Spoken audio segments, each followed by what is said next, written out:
The Miami sun shone intensely over the crystal waters of Biscayne Bay, creating golden reflections that danced on the windows of the Four Seasons Grand Ballroom. It was a typical Florida Saturday afternoon, with temperatures around 82 degrees May, and a gentle breeze that carried the salty aroma of the ocean, mixed with the perfume of tropical flowers decorating the hotel gardens.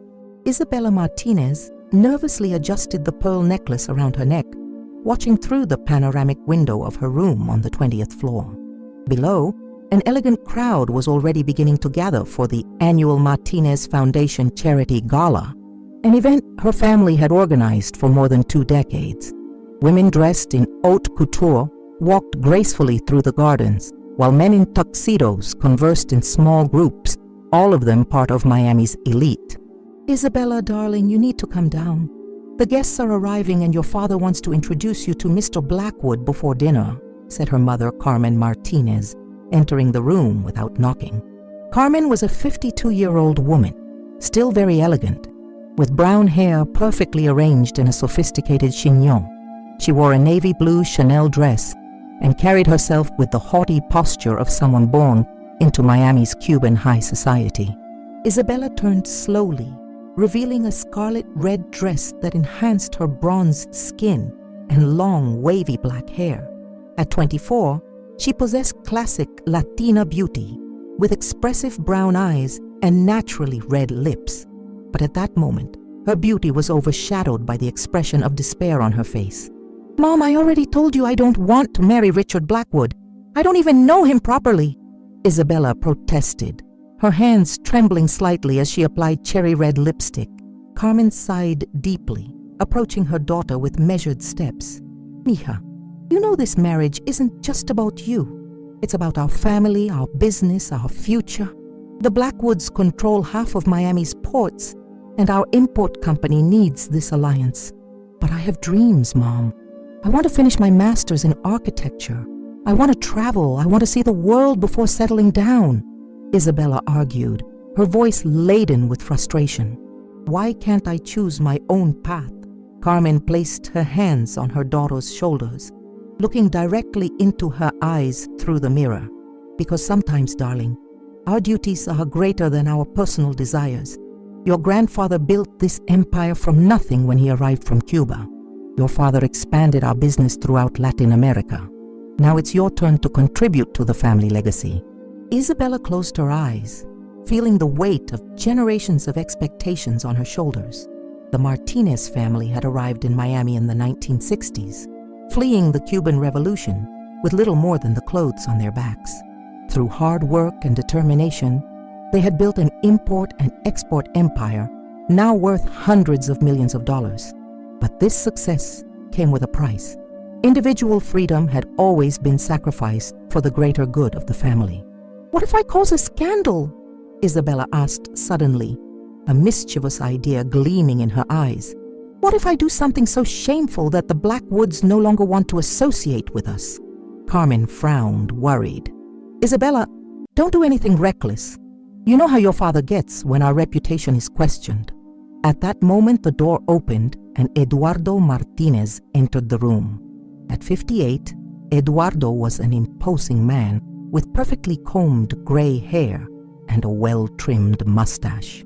He wore an impeccable tuxedo and carried himself with the authority of someone who commanded a business empire.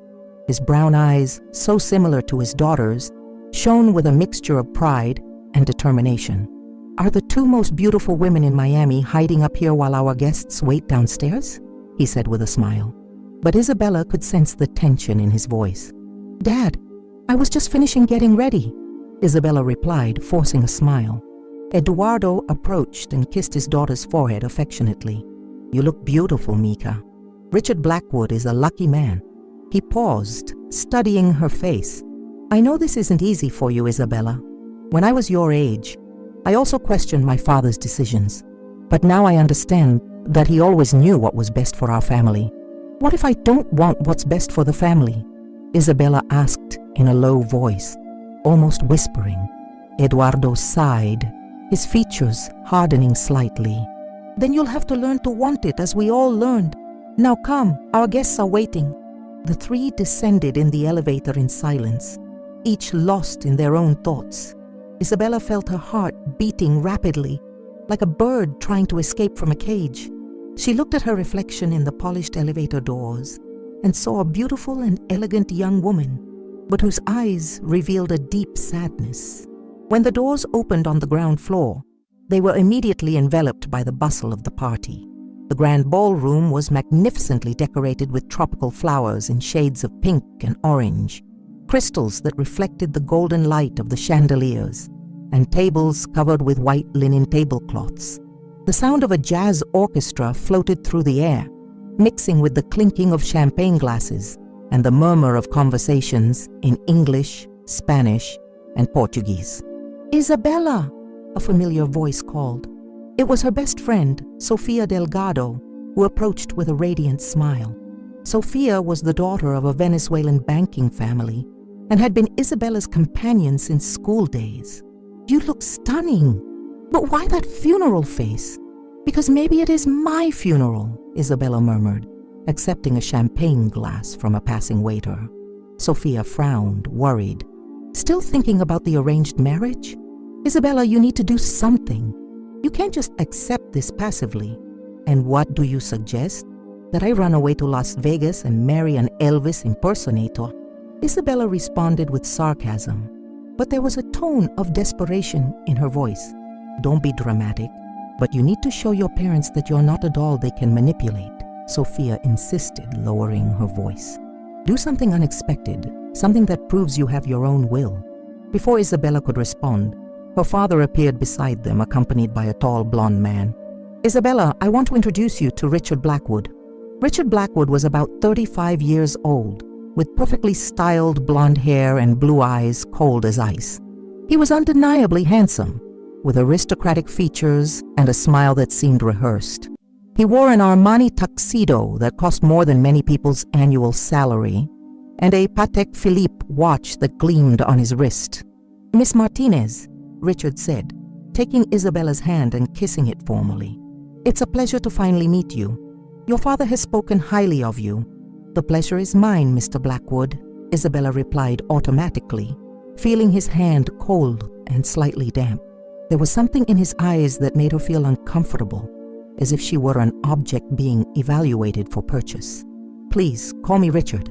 After all, we'll soon be family," he said with a smile that didn't reach his eyes. Isabella felt her stomach turn. The reality of what was happening hit her like a punch to the chest. This man, this stranger, was already talking about marriage as if it were a closed deal. She looked around, seeing the expectant faces of her parents, Sophia's encouraging smile, and felt as if she were suffocating. "Excuse me," she murmured, quickly moving away toward the doors leading to the garden. The Miami night air hit her like a blessing. She breathed deeply, trying to calm her nerves. The hotel garden was illuminated by soft lights that created dancing shadows among the palm trees and hibiscus. The sound of the party continued in the background, but here she could finally think. "Trouble in paradise?" a hoarse voice asked behind her. Isabella turned and saw a man sitting on a nearby bench. At first glance, he seemed completely out of place in that elegant environment. His clothes were wrinkled and dirty, his dark hair disheveled, and there was stubble covering his face. He appeared to be about 30 years old, but it was hard to be sure due to his unkempt appearance. "Sorry, I didn't know anyone was here," Isabella said, preparing to go back inside. "You don't need to leave on my account," the man said, standing up slowly. Even with his shabby clothes, there was something in his posture that suggested strength and confidence. "You look like you need fresh air as much as I do." Isabella hesitated. There was something intriguing about this stranger.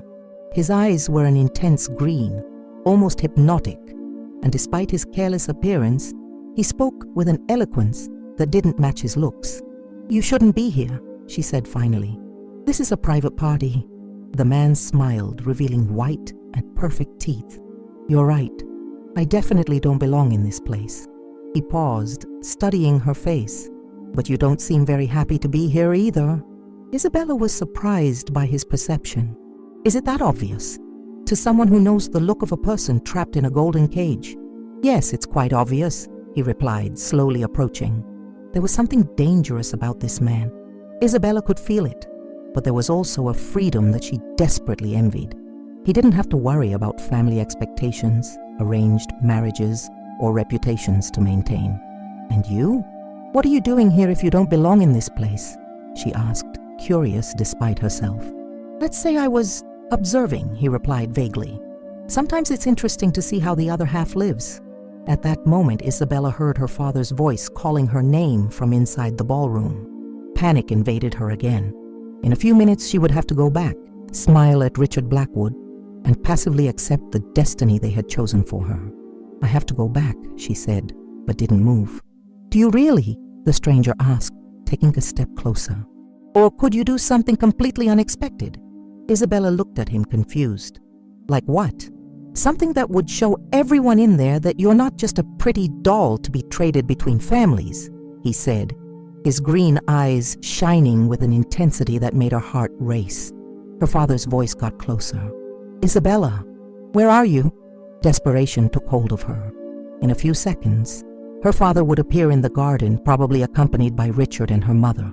They would take her back inside, and her life would be decided without her having any voice in the matter. I need to do something, she murmured to herself, looking at the stranger in front of her. Then do it, he said simply. Without thinking about the consequences, driven by a desperate impulse of rebellion, Isabella stepped forward and pressed her lips against his. The kiss was intense and unexpected, charged with all the frustration and desperation she had been feeling. For a moment, the world around disappeared, and there existed only that moment of absolute freedom. When they separated, Isabella could hear footsteps approaching rapidly. She looked at the stranger, who watched her with an unreadable expression, and then turned to face the consequences of her impulsive action. Isabella! Her father's voice echoed through the garden, laden with shock and anger. Eduardo Martinez appeared at the garden entrance, followed by Carmen, Richard Blackwood, and several other guests who had been attracted by the commotion. The silence that followed was deafening. Isabella raised her chin defiantly, even feeling her legs trembling. Dad, what the hell is happening here? Eduardo roared, his eyes alternating between his daughter and the shabby stranger beside her. Richard Blackwood looked at Isabella with an expression of barely disguised disgust. Mr. Martinez, I believe there has been a misunderstanding about your daughter's character. There was no misunderstanding, Isabella said, surprising herself with the firmness in her voice. I kissed this man because I wanted to, and if that bothers you, Mr. Blackwood, then perhaps you should reconsider your plans. The garden exploded in shocked murmurs. Carmen brought her hand to her chest as if she were going to faint, while Eduardo seemed to be struggling to control his rage. Isabella, have you completely lost your mind? Carmen whispered, horrified. On the contrary, Mom. I think I finally found it, Isabella replied, looking directly at Richard. I will not marry you, Mr. Blackwood. Not now. Not ever. Richard Blackwood straightened his shoulders, his gentleman's mask finally falling. Mr. Martinez, I believe our conversation ends here. I have no interest in associating with a family that cannot control their own women. He turned and left, followed by several other guests who murmured among themselves. Eduardo looked at Isabella with a mixture of anger and disappointment that broke her heart. You just destroyed years of negotiations, he said in a low voice, but each word laden with venom. I hope it was worth it. Isabella looked at the stranger beside her, hoping to find some support, but he had disappeared silently during the confusion. She was alone, facing the consequences of her rebellion. It was, she whispered, more to herself than to anyone else. But as she observed the shocked and disappointed faces around her, Isabella couldn't help but wonder if she had just made the biggest mistake of her life. And more importantly, who was that mysterious man who had disappeared into the Miami night, leaving only the taste of danger and freedom on her lips? What she didn't know was that a few blocks away, Dante Romano was sitting in the back seat of a black Mercedes, cleaning the red lipstick from his lips with a silk handkerchief while his men awaited orders. He had gone to that party to observe his enemies, to collect information about the families that controlled Miami's legitimate trade. But now, he couldn't get out of his mind the brave young woman who had kissed a stranger to escape a destiny she didn't want. "Boss, where to now?" asked his driver, a burly man named Marco. Dante looked through the window toward the illuminated hotel, where the party continued despite the scandal. "Find out everything about Isabella Martinez," he said finally. "I want to know where she lives, where she studies, who she associates with, everything." "Yes, sir," Marco replied, starting the engine. As the Mercedes disappeared into the Miami night, Dante couldn't help but smile. There was something about that woman that intrigued him, something that went beyond her obvious beauty. She had shown a courage he rarely saw, even among his own men. And now, whether she knew it or not, their lives were connected in a way that would change everything. The kiss that Isabella had given to escape an unwanted destiny had just sealed an even more dangerous and unpredictable fate. And in Miami, a city where bright sun hides deep shadows, nothing would ever be simple when it came to Isabella Martinez and Dante Romano. The next morning's sun entered through Isabella's silk curtains like a silent accusation. She had spent the entire night awake, replaying the party's events in her mind, alternating between moments of pride for her courage and waves of panic about the consequences of her actions. The silence of the Martinez mansion was oppressive. Not even the usual noise of gardeners or cleaning staff could be heard. Isabella got up slowly, her bare feet touching the cold marble floor. Through her bedroom window, she could see Biscayne Bay shining under the morning sun, with white yachts dotting the blue waters like small clouds. The view always calmed her. But today, it only intensified her sense of isolation. A soft knock on the door interrupted her thoughts. "Isabella, may I come in?" It was Carmen's voice, softer than usual, but still laden with tension. "Come in, Mom," Isabella replied, wrapping herself in a pink silk robe. Carmen entered, carrying a tray with Cuban coffee, toast, and tropical fruits, mango, papaya, and pineapple cut into perfect pieces. She placed the tray on the coffee table near the window and sat in the blue velvet armchair, gesturing for Isabella to join her. "You need to eat something," Carmen said, serving coffee in 2 fine porcelain cups. "No matter what happened yesterday, you're still my daughter, and you need to take care of yourself." Isabella sat reluctantly, accepting the coffee cup. The rich and strong aroma reminded her of happier mornings when she was a child and sat in the kitchen listening to her grandmother's stories about Cuba. "Is Dad still furious?" she asked, avoiding her mother's gaze. Carmen sighed deeply, her perfectly manicured hands trembling slightly as she held her cup. He spent the entire night in his office making calls, trying to control the damage. Richard Blackwood not only canceled the marriage negotiations, but also withdrew all commercial contracts we had with his company. Isabella felt her stomach tighten. How much money did we lose? "About $15 million in annual contracts," Carmen replied in a low voice. "But it's not just about the money, Isabella. It's about our reputation. Miami families are talking. Some are questioning whether we can be reliable partners if we can't control our own family." The words hit Isabella like slaps. She had known there would be consequences, but hadn't fully grasped the impact of her actions. "I didn't want to harm the family business," she murmured. "I just wanted..." "Wanted what, mija?" "Freedom," Carmen interrupted, her voice laden with deep sadness.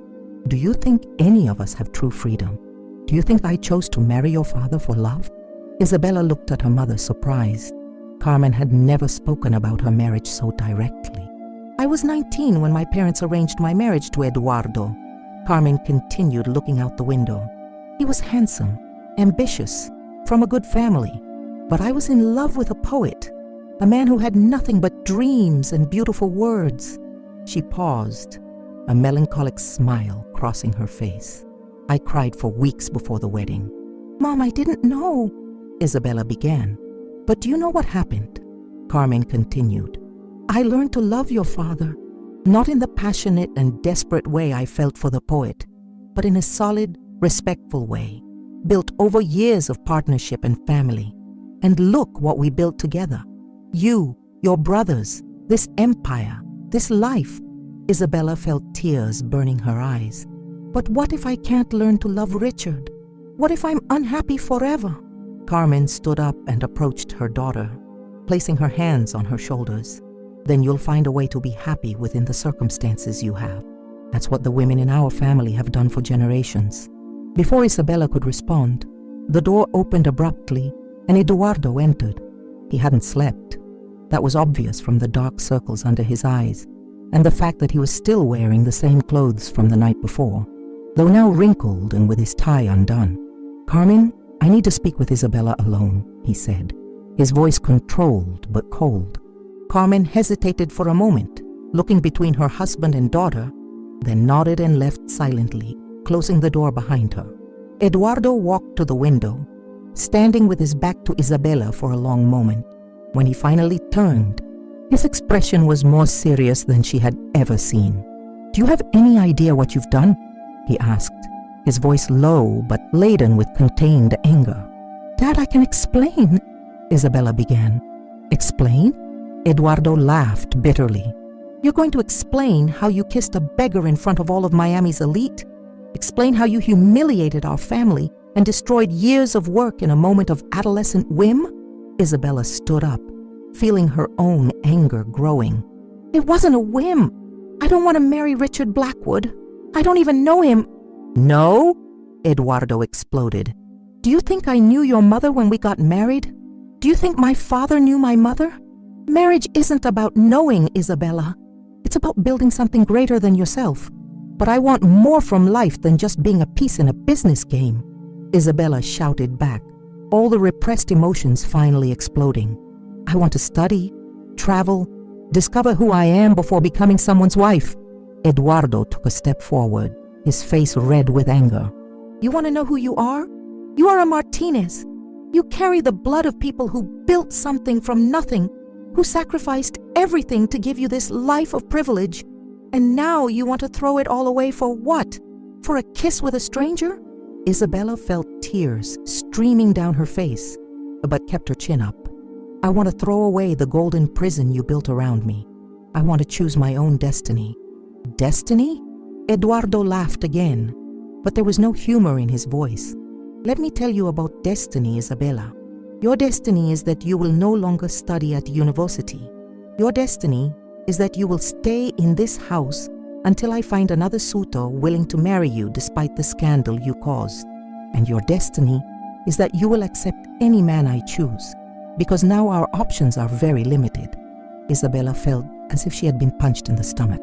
"You can't forbid me from studying." "I can, and I will," Eduardo replied coldly. "Until you learn to behave as a Martinez should behave, you will be under constant supervision. No university, no outings with friends, no freedoms that you clearly don't know how to use responsibly." "This is prison," Isabella protested. "This is consequence," Eduardo corrected. "And maybe when you have time to reflect on your actions, you'll understand that the freedom you so desire is a luxury our family cannot afford." He headed for the door, but stopped before leaving. "Oh, and Isabella, if you try to leave this house without permission, I will cut off all your credit cards and bank accounts. You'll quickly discover what real life is like outside this golden prison." The door closed with a final sound, leaving Isabella alone with her tears and the crushing reality of her situation. She had traded an arranged marriage for house arrest, and now wasn't sure if she had improved or worsened her situation. Meanwhile, across town, in a glass and steel skyscraper in Miami's financial district, Dante Romano was sitting behind a solid mahogany desk, reading a detailed report about Isabella Martinez. His office occupied the entire top floor of the building, with panoramic windows offering a spectacular view of the city and ocean. Unlike the previous night, Dante was now impeccably dressed in a dark gray Brioni suit, white Italian shirt, and navy blue silk tie. His dark hair was perfectly styled, and his beard had been trimmed with precision. He looked exactly like what he was, a successful and powerful businessman. What the report didn't mention was that his businesses included territory control, money laundering, and elimination of rivals. Interesting, he murmured, flipping through pages containing photos of Isabella, information about her education, her habits, her family. Very interesting. Marco, his right-hand man, was sitting across the desk. He was a large and intimidating man, with scars on his face that told stories of violence. But his eyes showed a sharp intelligence that many underestimated. Is she an only child? Dante asked, without looking up from the report. No, boss. She has 2 younger brothers, Miguel, 22, who's studying business at Harvard, and Carlos, 19, who's at the University of Miami studying engineering, Marco replied, consulting his own notes. And the family business? Import and export, mainly from Latin America. They have contracts with companies throughout the region. Coffee from Colombia, fruits from Ecuador, textiles from Peru, legitimate businesses from what we could discover. Annual revenue of about 200 million. Dante nodded, impressed despite himself. And the family's reputation? Impeccable until last night, Marco replied with a smile. Eduardo Martinez is known for being a man of his word, conservative, very protective of his family. The wife, Carmen, comes from a traditional Cuban family. They are respected in Miami's Latino community. And now? Dante asked, finally looking up. Now they are dealing with a scandal. Our sources say Richard Blackwood canceled not only the marriage, but all commercial contracts. Other families are questioning whether the Martinez have lost control. Dante leaned back in his chair, a slow smile spreading across his face. And Miss Isabella, how is she dealing with the consequences of her rebellion? According to our sources, she's practically under house arrest. The father cut off her freedom completely until she learns to behave. Marco made air quotes. Dante murmured, drumming his fingers on the desk. A young woman brave enough to kiss a stranger to escape an unwanted destiny, now trapped in her own home. Boss, may I ask why we're investigating this girl? She has no connection to our business, Marco asked, genuinely curious. Dante stood up and walked to the window, looking at the city spreading below him. Miami was his city. He knew every street, every business, every important person. But Isabella Martinez had done something no one had done in years. She had surprised him. Have you ever felt bored, Marco? He asked without turning around. Bored, boss? Yes. When everything in your life becomes predictable, when you know exactly how every situation will unfold, how every person will react. Dante turned to face his subordinate. I've controlled this city for 10 years. I know exactly how every family, every businessman, every politician will react in any situation. But last night a rich girl kissed you to escape an arranged marriage, Marco completed. Last night, Dante corrected. A brave woman risked everything for a moment of freedom, and now she's paying the price for that courage. Marco frowned. Boss, you're not thinking of getting involved with her, are you? That would be complicated. Dante laughed, a low and dangerous sound. Marco, my entire life is complicated, but yes, I am thinking of getting involved. The question is how? He returned to his desk and picked up a photo of Isabella from the report. It was a recent photo, taken at the university, where she smiled genuinely at the camera. There was a light in her eyes that contrasted dramatically with the desperate expression he had seen the night before. Find out more about her routine, he instructed Marco. When she goes out, where she goes, who she talks to, and also find out about the Martinez family's real financial situation. If they've lost as much money as we think, they might be more vulnerable than they appear. Yes, sir, Marco replied, standing to leave. And Marco? Dante called when the man reached the door. Yes, boss? Be discreet. I don't want anyone to know we're interested in the Martinez family. Not yet. After Marco left, Dante was alone with his thoughts. He had built his empire through cold calculation and ruthless elimination of any threat. Emotions were luxuries he couldn't afford. But there was something about Isabella Martinez that awakened something in him that he thought he had buried long ago. Maybe it was her courage. Maybe it was the way she had risked everything for a moment of freedom. Or maybe it was simply the fact that for the first time in years, He didn't know exactly what was going to happen next. As the Miami sun moved across the sky, two lives that had briefly touched the night before continued on trajectories that would inevitably cross again.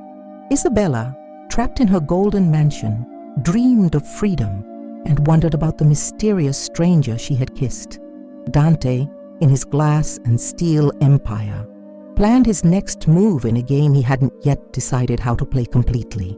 What neither of them knew was that the forces set in motion by a single impulsive kiss were about to change not only their lives, but the balance of power throughout Miami. And in a city where secrets were currency and power was everything, the destiny of Isabella Martinez and Dante Romano was becoming dangerously intertwined. The afternoon fell over Miami like a golden curtain, and somewhere in the city, decisions were being made that would change everything forever. 3 weeks had passed since the night of the gala, and Isabella felt as if she were living in a luxurious version of purgatory. The Martinez mansion, which had once been her home, now seemed like an elegant prison with its marble walls and perfectly manicured gardens. Every morning she woke up hoping her father had changed his mind, and every night she went to bed with the bitter reality that her freedom had been completely revoked. It was a sunny Thursday when Isabella decided she could no longer bear the confinement. She had spent the morning watching through her bedroom window while Sophia tried to convince her by phone not to do anything reckless. "Isabella, you need to be patient," Sophia had said, her voice laden with concern. "Your father will calm down eventually. You just need to show that you've learned your lesson." "What lesson?" Isabella had replied bitterly. "That I should passively accept any destiny they choose for me. That my opinion doesn't matter." Now at 2 in the afternoon, Isabella was standing in front of her closet mirror, carefully choosing her outfit. If she was going to defy her father's orders, at least she would do it with style. She chose a simple but elegant white dress, low sandals that would allow her to walk quickly if necessary, and a small purse with cash she had secretly saved. The plan was simple: wait until Carmen left for her weekly spa appointment, distract the house security guards, and escape through the back gardens. She didn't have a specific destination in mind. She just wanted to feel the sun on her face and the freedom to choose where to go. Isabella waited until she heard the sound of her mother's Mercedes leaving the garage, then silently descended the marble stairs. The house was quiet, with only the distant sound of the cleaning crew working in the west wing. She knew there were 2 security guards, one at the main entrance and another monitoring the cameras in her father's office. She headed to the kitchen, where she found Maria, the family's cook for more than 15 years.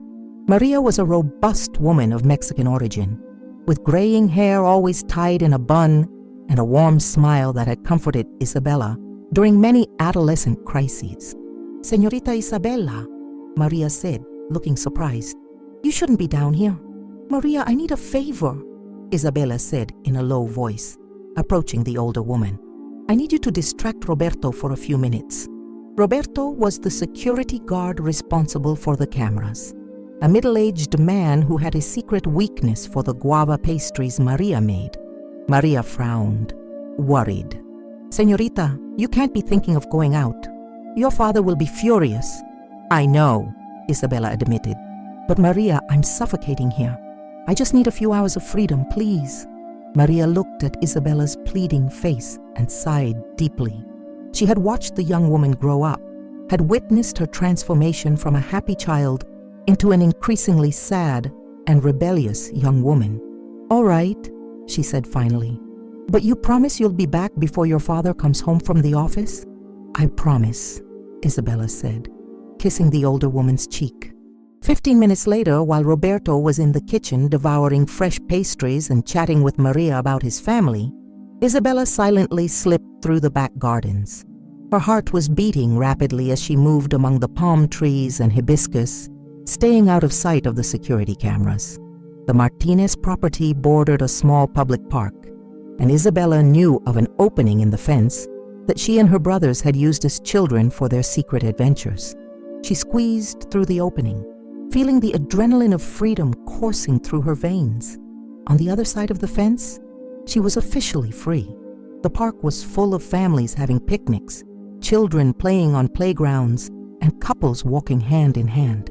Isabella breathed deeply, savoring the free air and the feeling of not being watched. She walked through the streets of Coral Gables, the elegant neighborhood where her family lived, observing normal life happening around her. People entering and leaving cafes, mothers pushing baby strollers, university students chatting animatedly. It was a world she knew, but from which she felt strangely disconnected. After an hour of aimless walking, Isabella found herself in front of a small, independent bookstore that she had noticed many times but had never entered. Pages and Dreams was written in golden letters on the storefront, and through the glass she could see shelves full of books and some people reading quietly in comfortable armchairs. She pushed the door, hearing the soft bell that announced her entrance. The interior of the bookstore was cozy and welcoming, with the familiar smell of paper and ink that always calmed her. Dark wooden shelves stretched from floor to ceiling, filled with books of every imaginable genre. "Can I help you?" asked a female voice behind her. Isabella turned and saw a woman of about 40, with curly red hair and reading glasses hanging on a chain. She wore a floral dress and had a genuinely warm smile. "I was just looking," Isabella replied. "It's a beautiful bookstore." "Thank you. I'm Elena, the owner." "You look familiar. Aren't you Isabella Martinez?" Isabella hesitated for a moment, then nodded. "Yes, I am." "I thought so. You studied at the University of Miami, didn't you? Architecture." "I study," Isabella corrected automatically, then paused. "Well, I studied. It's complicated." Elena observed her with curiosity but didn't press. "Well, you're welcome here whenever you want. We have an excellent architecture section on the second floor, if you're interested." Isabella spent the next hour lost among the books, leafing through volumes on modern architecture, urban design, and art history. It was the first time in weeks that she felt truly relaxed, lost in a world of ideas and possibilities. She was so absorbed in a book about Frank Gehry's architecture that she didn't notice when someone approached the shelf next to hers. "Interesting choice," a male voice said, making her jump. Isabella looked up and her heart stopped. It was him, the mysterious man from the garden, the stranger she had kissed 3 weeks ago. But now he was completely different. He wore a perfectly cut dark suit. His hair was impeccably styled, and his beard had been trimmed with precision. He looked dangerously elegant. "You," she whispered, the book slipping from her hands. Dante bent down gracefully to pick up the book, his green eyes never leaving hers. "Dante Romano," he said, extending his hand. "I believe we weren't properly introduced last time." Isabella looked at the extended hand, her heart beating uncontrollably. "Isabella Martinez," she replied automatically, shaking his hand. His skin was warm and slightly rough, and she felt an electric current run through her arm. "Isabella?" He repeated her name as if he was savoring it. "A beautiful name for a brave woman." "Brave!" She laughed nervously. "I think the word you're looking for is reckless." "No," Dante said, returning the book to her. "Definitely brave. Not many people risk everything for a moment of freedom." Isabella looked around the bookstore, suddenly conscious that they were alone in that section. "What are you doing here? And why are you different?" Dante smiled, and Isabella noticed that his smile didn't completely reach his eyes. "Let's say I have many facets. And as for what I'm doing here," he paused, studying her face. "I was looking for you, looking for me." Isabella felt a shiver of fear and excitement. "Why?" "Because you intrigued me," he replied simply. "It's not every day that someone surprises me the way you did." Isabella took a step back, suddenly conscious of how close he was. "I shouldn't be here. If my father finds out I left the house—" "Ah, yes," Dante said, his voice carrying a note of amusement. "I heard you're under a kind of house arrest." "How do you know that?" Isabella asked, alarmed. "Miami is a small city when you know where to look for information," Dante replied vaguely. And the story of the rebellious heiress who kissed a beggar at the charity party spread quickly through social circles. Isabella felt her face flush. "So you know about the consequences." "I know you lost your freedom because of a moment of rebellion," Dante said, his voice becoming more serious. And I know your family lost important contracts because of it. $15 million, Isabella murmured. And our reputation. Dante approached again, lowering his voice. What if I told you I could help with that? Isabella looked at him confused. Help how? You don't even know me. But I would like to know you, Dante said, his intense green eyes fixed on hers. And I have resources, connections. Maybe I can help your family recover some of those lost contracts. Why would you do that? Isabella asked, suspicious. What do you gain from it? Dante smiled again, and this time, there was something predatory in his expression. Maybe I just like helping brave people who are in difficult situations. Isabella felt there was something he wasn't saying, something important she was missing. But the possibility of helping her family, of perhaps redeeming herself for the problems she had caused, was too tempting to ignore. What kind of help? She asked cautiously. Have dinner with me tomorrow night, Dante said, and I'll explain everything. I can't, Isabella replied immediately. I don't have permission to leave the house. Then find a way, Dante said, taking a card from his jacket's inner pocket. This is my card. The restaurant is discreet, private. No one needs to know. Isabella took the card, noticing it was made of expensive paper with golden embossed letters. Romano Enterprises, she read aloud. You're a businessman. Among other things, Dante replied evasively. So, will you come? Isabella looked at the card, then at his face. There was something dangerous about this man, something that made all her instincts scream for her to run. But there was also something magnetic, something that attracted her in a way she couldn't explain. I'll think about it, she said finally. Don't think too much, Dante said, stepping back. Sometimes the best opportunities have expiration dates. He turned to leave, but stopped and looked over his shoulder.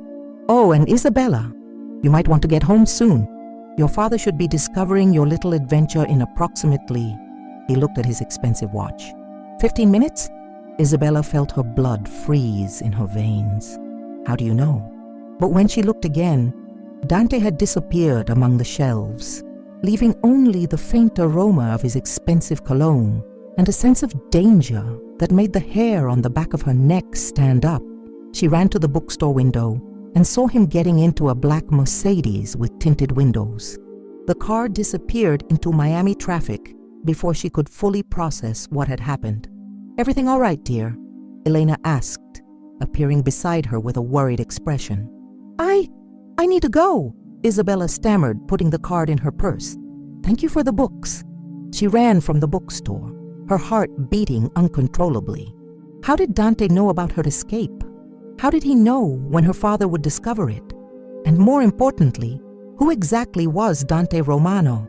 Isabella ran through the streets of Coral Gables, desperate to get home before her absence was discovered. But as she ran, she couldn't get Dante's intense green eyes and his mysterious offer of help out of her mind. When she finally squeezed back through the opening in the fence, she could hear loud voices coming from the house. Her heart sank when she recognized her father's furious voice. Where is she? Eduardo was shouting. How did you lose her?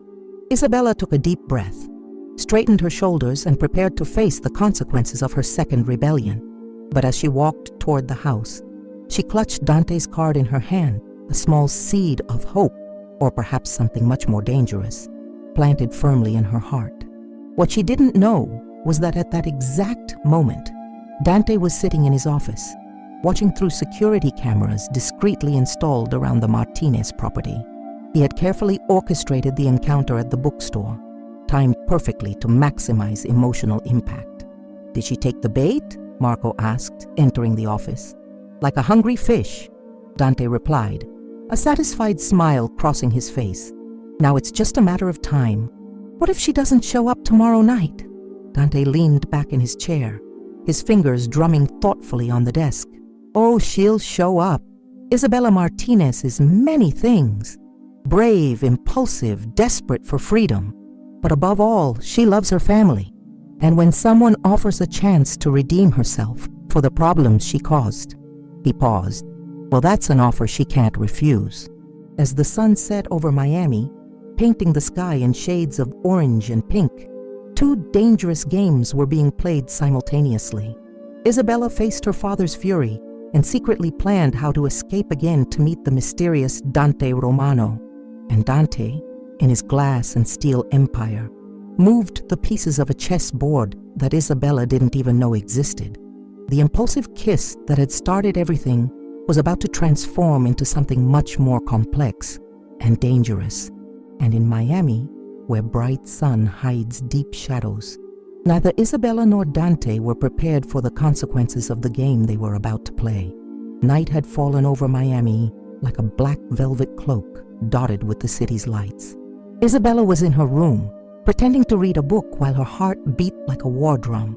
Dante's card was hidden between the pages of a novel she had borrowed from the family library, and she had read it so many times that she already knew the restaurant's address by heart. 2 hours had passed since the tense dinner with her family, where Eduardo had barely spoken to her. Still furious about her afternoon escape, Carmen had tried to maintain normal conversation, but the tension was palpable like a storm cloud over the dining table. "Isabella," Carmen had said softly while cutting her grilled salmon, "your father and I have been talking. Maybe it's time to consider other options for your future." "What kind of options?" Isabella had asked, though she feared the answer. Eduardo had looked up from his plate, his expression hard as granite. "We're considering sending you to Barcelona to stay with your Aunt Esperanza for a while. Maybe some distance, and European discipline will help you regain your common sense." Isabella had felt her world collapse. Aunt Esperanza was Carmen's older sister, a stern woman who ran a convent school for problematic high society girls. Being sent there would be like being buried alive. "Please, Dad," she had pleaded. "I promise I'll behave. You don't need to send me away." "Your promises have lost their value, Isabella," Eduardo had replied coldly. "You've proven twice that you can't be trusted." Now at 10 at night, Isabella was determined not to let them send her into European exile without at least discovering what Dante Romano had to offer. She had spent hours planning her escape, studying the security guards' patterns and memorizing the patrol schedules. She dressed carefully, a simple but elegant black dress, low shoes to facilitate escape, and a silk scarf she could use to cover her hair if necessary. She left pillows arranged under the covers to simulate her presence in bed, a technique she had learned from movies but never thought she would use in real life.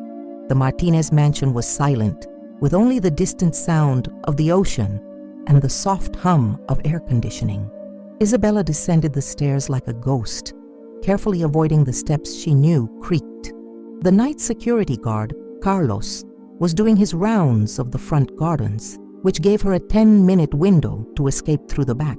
This time, instead of using the opening in the fence, Isabella had planned a more sophisticated route. She knew the gardener left a folding ladder in the back shed, and there was a section of the back wall that was low enough to be climbed with help. 15 minutes later, Isabella was on the street, her heart beating with the adrenaline of conquered freedom.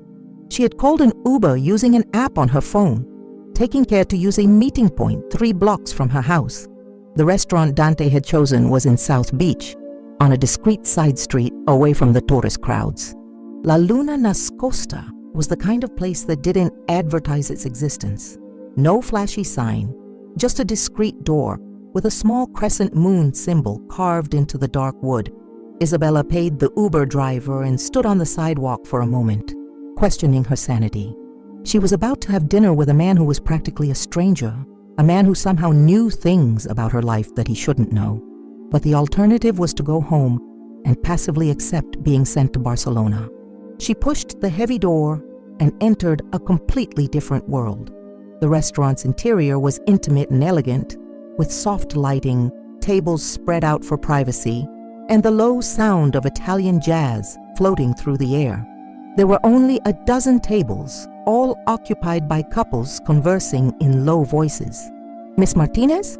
An elegant maître d' approached her. "Mr. Romano is waiting. Please follow me." He led her through the restaurant to a private table in the back, partially hidden by a red velvet curtain. Dante was sitting with his back to the wall, a position Isabella noticed allowed him to see the entire restaurant. He stood when she approached, impeccable in a navy blue suit that enhanced his green eyes. "Isabella," he said, kissing her hand chivalrously. "You came." "I said I would think about it," she replied, allowing him to pull out her chair. "And clearly you reached the right conclusion," Dante said with a smile that made her stomach flip. The maitre d' disappeared silently, and they were alone in the private alcove. Isabella looked around, noticing the table was set with fine crystal and polished silver, and there was a bottle of Dom Perignon champagne chilling in an ice bucket. "Are you sure this place is discreet?" she asked, suddenly conscious of how exposed she was. "Completely," Dante assured, serving champagne in 2 glasses. "The owner is a friend. He understands the importance of privacy." Isabella accepted the glass but didn't drink immediately. "Before we start, I need to know, who are you really, Dante Romano?" Dante leaned back in his chair, studying her face. "That's an interesting question. Who is any of us really?" "Don't be evasive," Isabella said firmly. "You appeared at my family's party, dressed like a beggar, but clearly you're not one. You knew things about my life that a stranger shouldn't know, and now you're offering me help that could save my family's business. I deserve to know who I'm dealing with." Dante smiled, and this time there was genuine approval in his expression. "You're smarter than I expected. All right, Isabella, you deserve some answers." He paused, as if carefully choosing his words. "I'm a businessman. I have interests in various industries: import, export, entertainment, real estate. My company, Romano Enterprises, is one of the largest private holdings in South Florida. And why were you at my family's party dressed like a beggar?" "Because sometimes it's useful to observe people when they think you're not important," Dante replied. "You learn a lot about people's true character when they think you're beneath them." Isabella frowned. "That doesn't explain why you were there specifically." "I was considering doing business with some of the families present," Dante said. "I wanted to observe them in their natural environment before making any decisions." It was a half-truth. Isabella could feel it. There was something more, something he wasn't saying. But before she could press further, a waiter appeared with the first course. "Tuna carpaccio with caviar," the waiter announced, placing artistically arranged plates in front of them. "You ordered for both of us?" Isabella asked. "I took the liberty," Dante admitted. "I hope you don't mind. The chef here is exceptional." They ate in silence for a few minutes, Isabella savoring the exquisite food while trying to process the situation she found herself in. The tuna was perfect, melting in her mouth, and the champagne was better than anything she had ever tasted. "Now," she said finally, "tell me about this help you can offer my family." Dante put down his fork and looked directly at her. "I have connections with several companies that could be interested in contracts with Martinez Imports. Companies that don't care about minor social scandals." "What kind of companies?" "Companies that value results over social reputation," Dante replied. "Companies that understand that business is business, regardless of who you kiss at charity parties." Isabella felt a pang of hope. "Do you really believe you can help?" "I don't just believe. I know I can," Dante said confidently. "In fact, I've already started making some calls.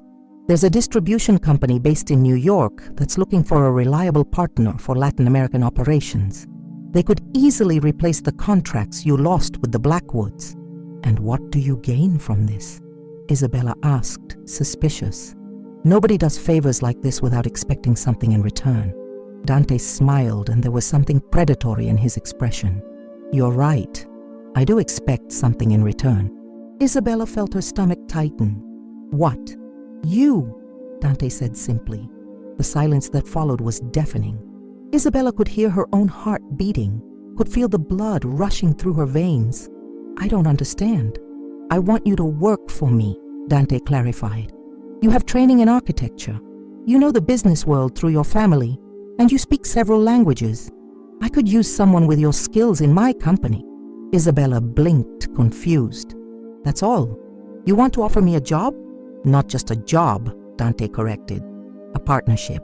A chance to use your skills, to be more than just the obedient daughter of Eduardo Martinez." "But my father would never allow—" "Your father would allow it if it meant saving the family business," Dante interrupted. "And if you proved you could be a valuable asset, not just a liability to be managed. Isabella looked at him, trying to read his true intentions. There was something seductive about the offer, the chance to use her education to prove her worth, to be more than just a piece in a game of arranged marriages. "What kind of work?" she asked cautiously. "Project development mainly," Dante replied. "I'm expanding into the luxury real estate market. I need someone with artistic eye and technical knowledge to oversee the designs." The waiter appeared again, this time with the main course, linguine alle vongole that smelled divine. Isabella barely noticed, her mind racing with possibilities. "And if I accept," she said slowly, "you'll really help my family." "I've already started," Dante said, taking an envelope from his jacket. "Inside this envelope is a preliminary contract with Meridian Distribution. They're willing to offer a 3-year contract worth $20 million annually." Isabella took the envelope with trembling hands. $20 million per year was more than they had lost with the Blackwoods. "How did you get this so quickly?" "I have influence," Dante replied vaguely. "The question is, are you willing to accept my offer?" Isabella looked at the envelope, then at Dante's face.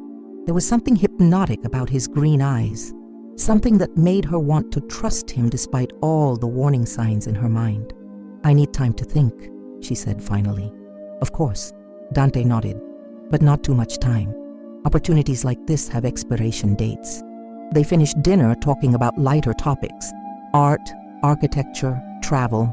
Dante was intelligent and well-informed, capable of discussing everything from Gaudi's architecture to Latin American politics. Isabella found herself genuinely enjoying the conversation, something that hadn't happened in weeks. When it was finally time to leave, Dante insisted on accompanying her to the car he had called for her. "Isabella," he said, holding her hand as she got into the vehicle, "whatever your decision, I want you to know that I admire your courage. Not many people risk everything for their principles." "Sometimes I wonder if courage and stupidity aren't the same thing," Isabella replied.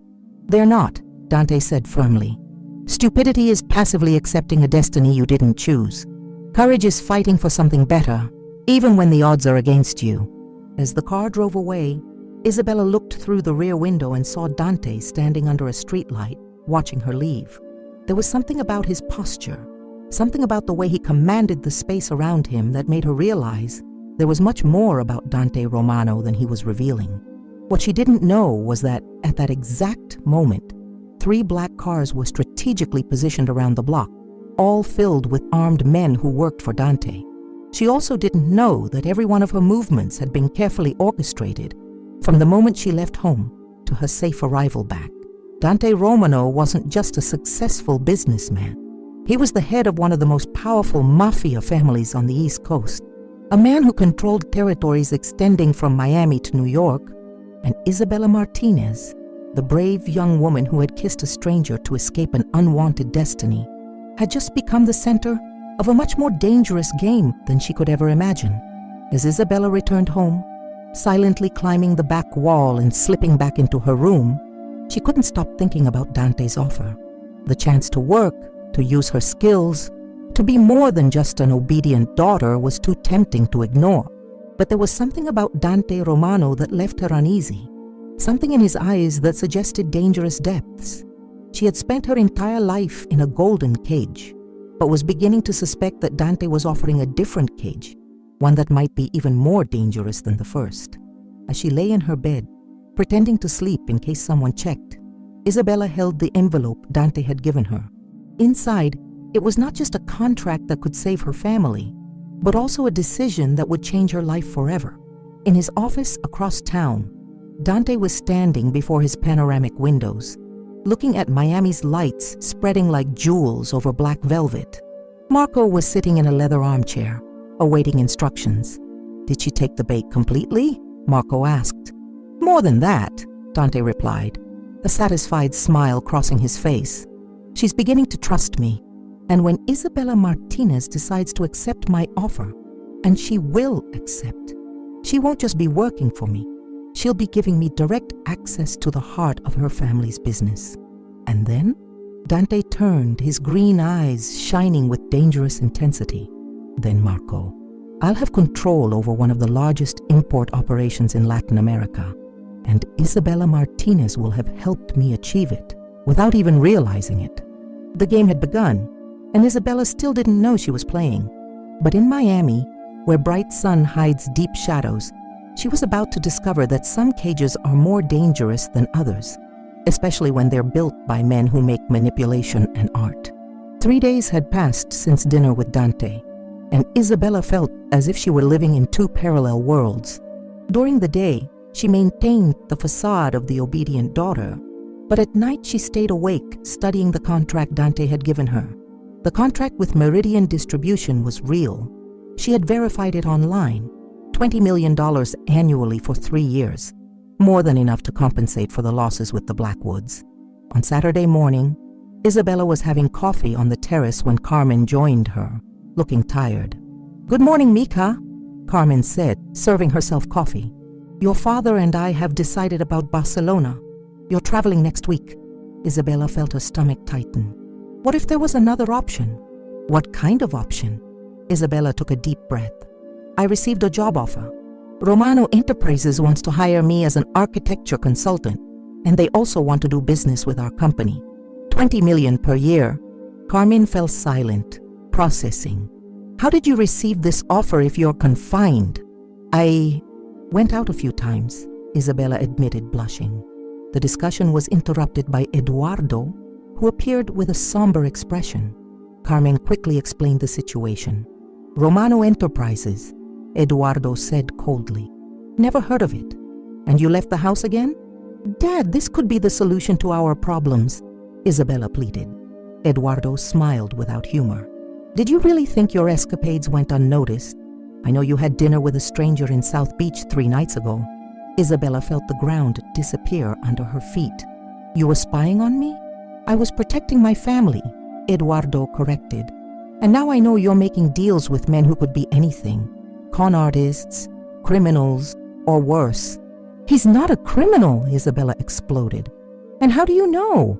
"Because he wears expensive suits." "Isabella, you're too smart to be so naive." Isabella felt tears burning her eyes.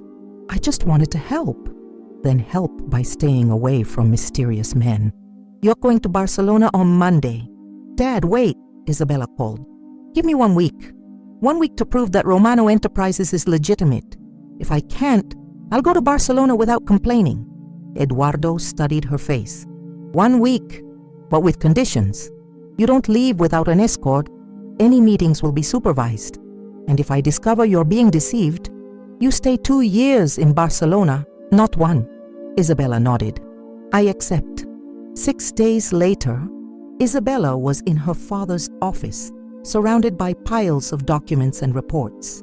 Miguel Santos, the private investigator hired by Eduardo, had just finished presenting his findings about Romano Enterprises. "The company is completely legitimate," Santos said, adjusting his glasses. "Founded 10 years ago, impeccable financial history, all taxes paid on time.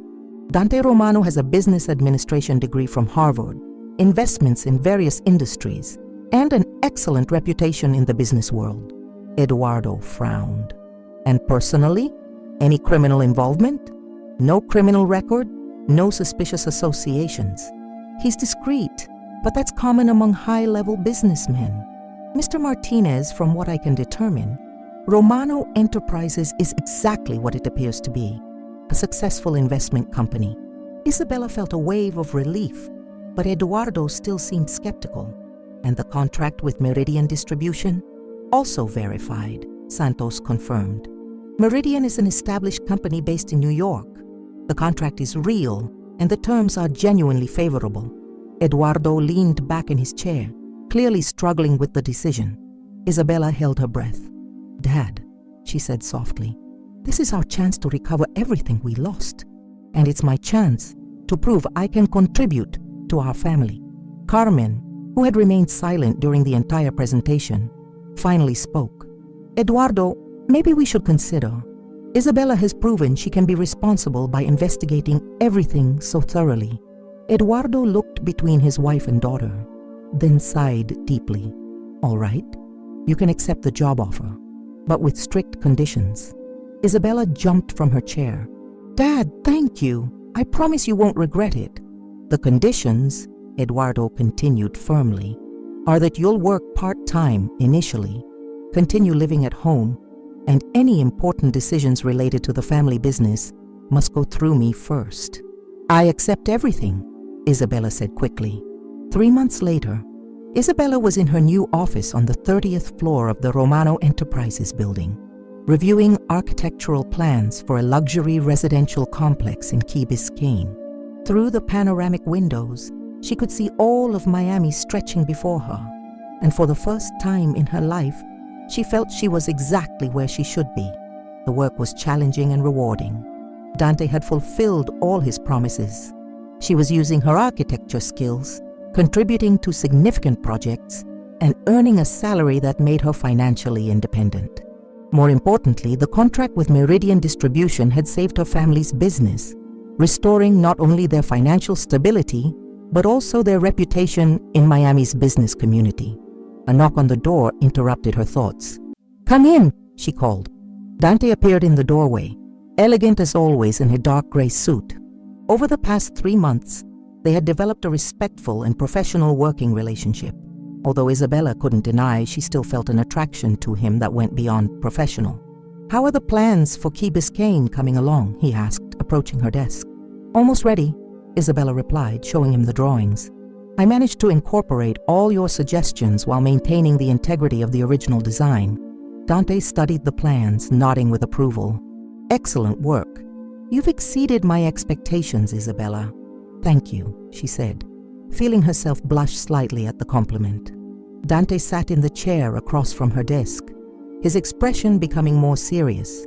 "Actually, I came here to talk about something more personal." Isabella looked up, curious. "What is it?" "These 3 months working together have shown me the kind of person you really are," Dante said, his green eyes fixed on hers. "You're intelligent, dedicated, loyal to your family, and have an integrity that's rare in the business world." "Dante, Let me finish," he interrupted gently. "When we met that night in the garden, you were running from a destiny you hadn't chosen. You risked everything for a moment of freedom. That impressed me deeply." Isabella felt her heart accelerate. "Why are you telling me this?" Dante stood up and walked to the window, looking at the city below. "Because I've fallen in love with you, Isabella, and I want to know if there's any chance you feel the same." The silence that followed was charged with tension. Isabella looked at the man who had changed her life, who had given her the opportunity to be more than just the obedient daughter of Eduardo Martinez. "Dante," she said finally, standing up and approaching him, I have feelings for you too, but our situation is complicated. You're my boss and my family." "Your family respects me now," Dante interrupted, turning to face her. "And as for work, well, maybe it's time for you to consider becoming my partner, not just my employee." Isabella blinked, surprised. "Partner? You've proven your worth over the past 3 months. Your designs are brilliant, your work ethic is impeccable, and you have a unique perspective that has been invaluable to our projects." Dante took a step closer. "Isabella Martinez, would you like to become my partner in business and in life?" Isabella felt tears of happiness burning her eyes. 3 months ago, she was trapped in a golden cage, destined for an arranged marriage and a life of submission. Now she was being offered not only a business partnership, but also the chance to choose her own romantic destiny. "Yes," she whispered, then louder, "yes, I accept both offers." Dante smiled, a genuine and warm smile that completely transformed his face. He approached and kissed her softly, a kiss very different from that first impulsive kiss in the garden. This kiss was a promise, a new beginning, a choice made freely by both. When they separated, Isabella looked through the window at the city stretching before them. Miami shone under the afternoon sun, full of possibilities and promises. "You know," she said, smiling at Dante, "when I kissed that beggar at the charity party, I never imagined I was kissing my future." Dante laughed, pulling her closer. "And I never imagined that a brave young woman would completely change my life with a single impulsive kiss." 6 months later, the wedding ceremony was held in the gardens of the Martinez mansion overlooking Biscayne Bay. Isabella was radiant in a wedding dress designed by herself, an elegant creation that perfectly reflected her personality. Classic, but with modern and bold touches. Eduardo walked with her down the improvised aisle between the guests' chairs, his face glowing with pride. "Are you sure this is what you want, mija?" he whispered. "I'm absolutely sure, Dad," Isabella replied, squeezing his arm. "Dante gave me something I never thought I'd have. The freedom to choose my own destiny. And you chose well," Eduardo admitted. "He's proven to be a man of honor and a valuable partner for our family." When they reached the altar, Eduardo kissed Isabella's forehead and placed her hand in Dante's. "Take care of her," he said simply. "With my life," Dante replied, his eyes never leaving Isabella's. The ceremony was simple but elegant, celebrated by the priest who had baptized Isabella as a child. When it came time for vows, Isabella looked at the man who had started as a mysterious stranger and become her partner in every sense. "Dante," she said, her voice clear and firm, "you taught me that courage is not the absence of fear, but the decision that something is more important than fear. You gave me the courage to choose my own path, and I choose to walk beside you forever." Dante smiled, his own words laden with emotion. "Isabella, you showed me that even a heart that thought it was closed forever can be opened by true love. You are my partner, my equal, my choice, and I promise to honor that choice every day of our life together."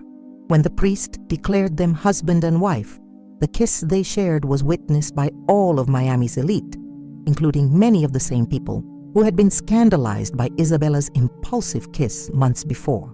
But now, instead of scandal, there was only approval and genuine happiness. As the wedding party continued until late into the night, Isabella and Dante danced under Miami's stars, surrounded by family and friends. The young woman who had once felt trapped in a golden cage now flew free, having found not only love, but also her own power and purpose. "Do you regret anything?" Dante asked as they danced. Isabella looked around, at her parents chatting animatedly with Dante's parents, who had come from Italy, at Sofia dancing with one of Dante's associates, at the life she had built through her own choices. "Not 1 second," she replied, smiling. "Every decision, every risk, every moment of courage brought me here, brought me to you." And as they danced under Miami's starry sky, Isabella Martinez Romano knew she had finally found what she had always been looking for. Not just love, but the freedom to be truly herself. The impulsive kiss that had begun as an act of rebellion had transformed into the first page of a love story she had chosen to write. In Miami, where bright sun sometimes hides shadows, but also reveals infinite possibilities, Isabella had learned that the greatest risk of all is not risking anything.